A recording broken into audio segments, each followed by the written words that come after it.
Hablo Claudio Román y les voy a presentar el paper titulado Clustering de fibras cerebrales cortas, calculada a partir de imágenes de resonancia magnética de difusión. Bueno, los autores principales son Pamela Guevara, Claudio Román, que les habla, y otros colaboradores de neuroinstancia. Bien, a modo introductorio, sabemos que el cerebro está compuesto principalmente de materia gris y materia blanca, o de otras sustancias como líquido cefalorraquídeo o sangre. Bueno, en primer lugar, la materia gris está en la parte más superficial del cerebro, y esta está compuesto principalmente por somas neuronales o cuerpos neuronales. En cambio, la materia blanca está en la parte más profunda y está compuesto por axones, que es la parte que conecta a las neuronas y se encarga de la sinapsis. Y estas axones corresponden a las fibras neuronales y conectan diversas zonas entre la corteza cerebral. Y bueno, estas fibras se pueden clasificar de tres formas, como fascículos de proyección, de comisurales o de asociación. En el caso de los fascículos de asociación, están las fibras de asociación largas y las cortas. En el caso de las fibras largas, estas son bien compactas, son grandes, por lo tanto es más fácil acceder a esto y es más fácil su estudio. Entonces, están bien descritos en la literatura, incluso se pueden extraer mediante disección. En cambio, las fibras cortas son más variables y más pequeñas y no han sido muy estudiadas, por lo cual el trabajo se centra en esto. La resonancia magnética de difusión es una técnica que nos permite estudiar la conectividad cerebral, la microestructura de la materia blanca de forma no invasiva in vivo. Entonces, mediante esto se basa en el principio de la difusión molecular, más específicamente la difusión del agua, con la cual se puede estimar la trayectoria de las fibras. Entonces, mediante una cartografía se puede hacer una reconstrucción en 3D de estas fibras. Y aquí se muestra una imagen de un modelo de tensor de difusión.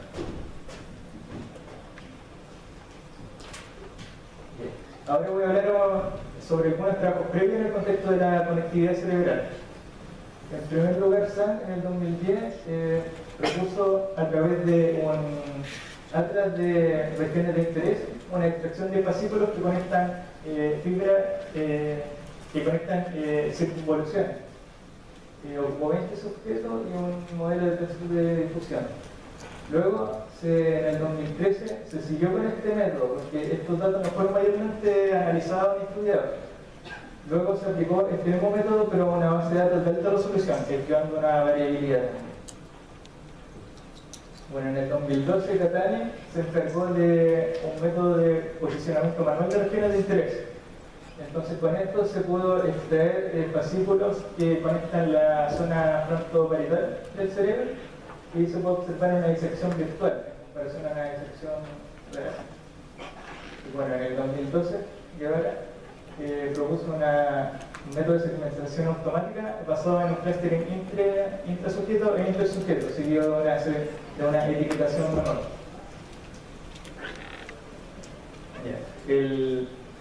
El objetivo principal de este trabajo sería identificar las fibras de asociación corta presente en la mayoría de los sujetos estudiados.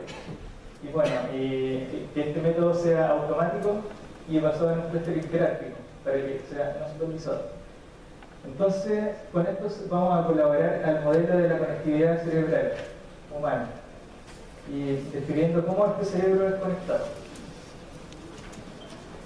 Bueno, la base de datos utilizada corresponde a una base de datos ARC, que son datos de Harvey o de alta resolución angular. Estos datos fueron adquiridos por el proyecto Conectógono Europeo y consta de 79 sujetos sanos, de los cuales 5 van a ser analizados o fueron analizados para este trabajo. Bueno, que sea de alta resolución angular esta base de datos quiere decir que en cada voxel hay 60 posibles direcciones, por lo cual permite una aproximación más detallada de la trayectoria de las fibras. Y fueron corregidos los principales artefactos, como ruido o efectos de susceptibilidad. Bueno, también se le realizó un preproceso a estos datos, el cual consta en un modelo local de difusión y una cartografía con una máscara que nos permite dejar solo la zona de interés, que en este caso sería la materia blanca, donde están las fibras. Y bueno, en cada voxel se sigue una línea de corriente, la cual sería donde estaría la mayor probabilidad de la trayectoria de la fibra. Y también se realizó un clustering intrasujeto con el objetivo de disminuir la cantidad de fibra para así poder hacer un análisis entre varios sujetos, sin tener una cantidad inmensa de fibra. Acá hay un esquema bien general del proceso realizado. Más adelante lo voy a detallar más. Entonces, el primer paso es un clustering intrasujeto, donde se realiza un clustering por separado a cada uno de los 5 sujetos estudiados. Luego, estos resultados son unidos en un espacio común, denominado espacio talegráfico. Y a esto se le realiza un nuevo clustering intersujeto.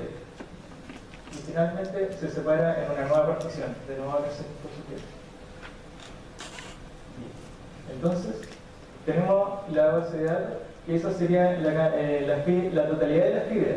Estos serían los centroides que representan esas fibras. Es el clustering que mencioné anteriormente, para reducir la cantidad de fibras, y así estas representan la totalidad. Y estas fueron transportadas a un espacio común, para que varios sujetos estén en un mismo espacio, en la misma coordenada, y fue posible un análisis entre varios sujetos. Estas fibras están etiquetadas de acuerdo a su largo y por lo tanto fue posible seleccionar solo las fibras cortas, que son las que nos interesan. En este caso seleccionamos las fibras de 35 a 85 milímetros. Teniendo estas fibras cortas ahora, se realiza un cálculo de distancia entre cada una de las fibras. A partir de esto se genera una matriz de distancia entre todas las fibras. Entonces, si tiene una cantidad de 2000 fibras, la matriz va a ser de 2000 por 2000. Ahora, a partir de esta distancia se calcula una afinidad, y esto nos va a decir qué tan similares es una fibra de otra. A partir de esta fórmula, y se genera un grafo de afinidad. Aquí se dejan solo las fibras que están relacionadas con otras, descartando fibras que están muy separadas, esto teniendo previamente una distancia máxima. En este caso del clustering intrasujeto, usamos una distancia máxima de 20, por lo tanto, si están más separadas, se descartan y ya no están incorporadas en el grafo. Ahora, como es un clustering jerárquico, se genera el dendrograma o árbol jerárquico, donde en un principio cada una de las fibras se considera un clúster y se va uniendo una tras otra de acuerdo a su similitud hasta formar un nodo superior. Ahora este árbol es particionado para generar los clusters. Hay varias formas de particionar un árbol. La forma más común que se utiliza es elegir un nivel y cortar el árbol. Pero en este caso, para tener una similitud mejor y no tener fibras muy dispersas, se elige otro método, que es recorrer el árbol desde los nodos superiores hasta los inferiores, hasta encontrar una separación máxima o una distancia máxima. La utilización en este caso es 20 milímetros, entonces al haber una separación menor a esto, se considera todas las fibras bajo este nodo un clúster. Ahora desechamos algunos clústeres de acuerdo a la cantidad de fibras presentes en cada uno. Esto ya que tener un clúster de una fibra no es representativo, por lo tanto se considera solo un artefacto y se limita. Bueno, ahora voy a entrar un poco más en detalle de cómo se hace el cálculo de distancia con un ejemplo simple. Entonces se tiene una base de datos aquí de 6 fibras. Estas fibras están mostradas todas por 21 puntos equidistantes. Entonces la forma en la que calculamos la distancia es calculando la distancia máxima entre los puntos correspondientes. Entonces en este caso se muestra cómo se mide la distancia entre la fibra 1 y cada una de las otras fibras. En el primer caso, por ejemplo, si fijamos una distancia límite de 20 milímetros, tenemos que aquí la distancia máxima es 5, por lo cual estas quedarían unidas en el mismo clúster. Usar la distancia máxima nos asegura de que al haber una distancia baja, las fibras sean muy similares. Por ejemplo, en el caso de la fibra 1 y la fibra 3, estas están muy cerca, pero al ser distintas, por ser más corta, la distancia máxima es grande, es 30, por lo cual quedarían descartadas, separadas. Al igual que en el caso de la otra fibra. Entonces finalmente en la partición quedaría un clúster, la fibra 1, 2, otro clúster, la fibra 4 y 5, y en el caso de la fibra 3 y la fibra 6 se deberían considerar artefactos por el hecho de estar solas en un clúster. Bueno, ahora esta es la parte del clustering intersujeto, donde relacionamos los 5 sujetos. Teniendo el resultado del clustering intrasujeto, cada uno de los fascículos obtenidos lo transformamos a centroide. Este centroide se va a considerar como una fibra por sí sola para representar ese fascículo. Esto para hacer un cálculo más fácil entre sujetos y así representar todo un fascículo solo con un centroide.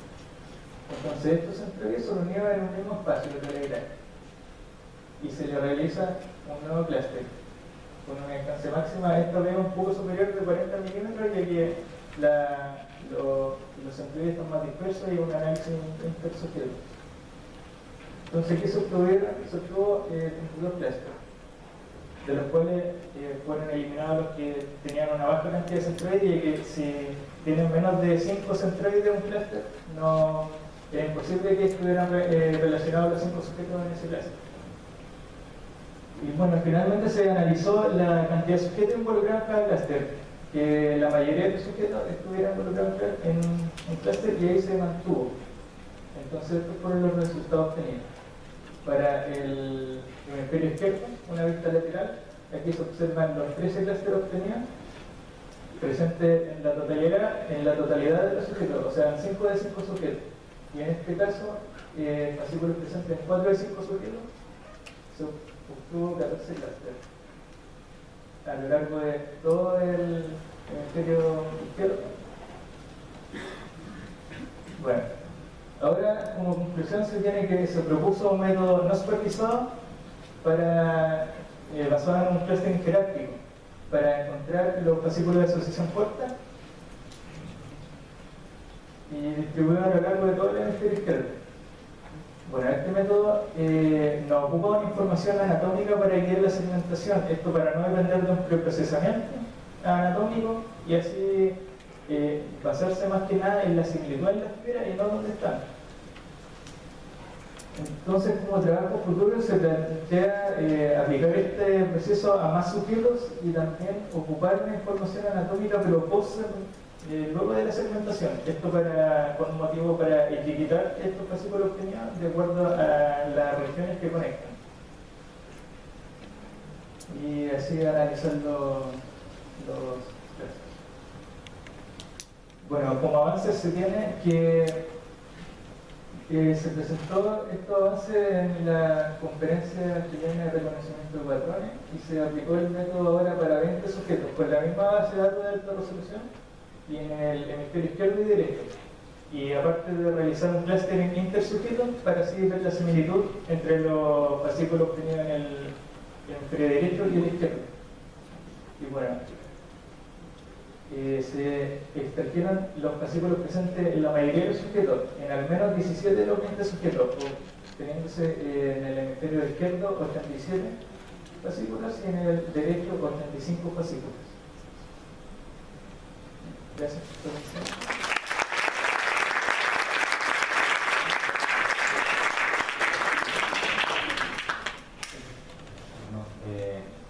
Felicitaciones, Claudio, por la presentación, y tenemos a continuación unos minutos para realizar preguntas.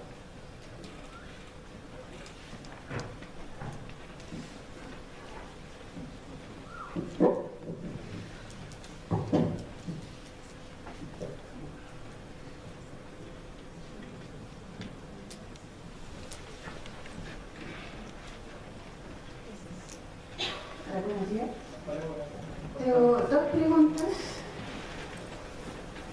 La primera respecto a las fibras que usa, porque antes de hacer la segmentación parte de un pool de fibras ya predeterminada.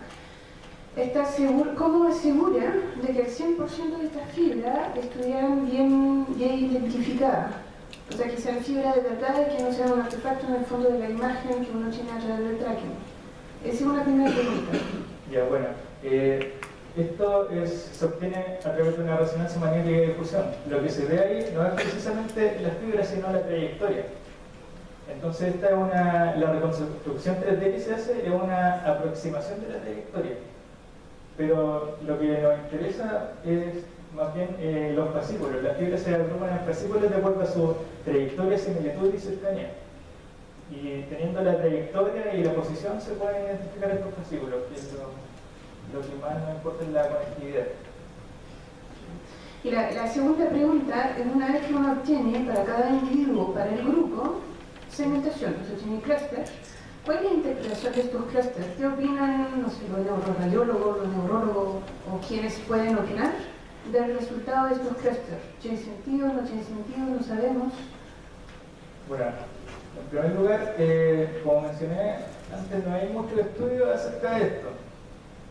Por lo cual, pero se pretende hacer una validación, en cierto modo, de este proceso, aplicando este método para dos grupos de individuos, y así comparar los resultados entre dos grupos de 20 personas, validando así de alguna forma el proceso para ver si coinciden los resultados. Gracias. ¿Alguien más tiene alguna pregunta?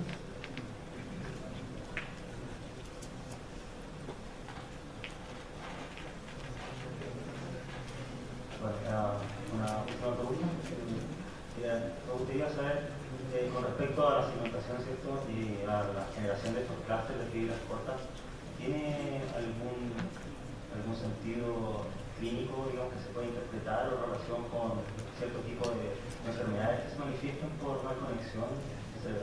Claro, principalmente esto nos ayuda hay ciertas enfermedades que degeneran, producen una degeneración de la mielina de los axones. Entonces, por ese lado se puede resolver mucho de esto, o en el caso de lesiones.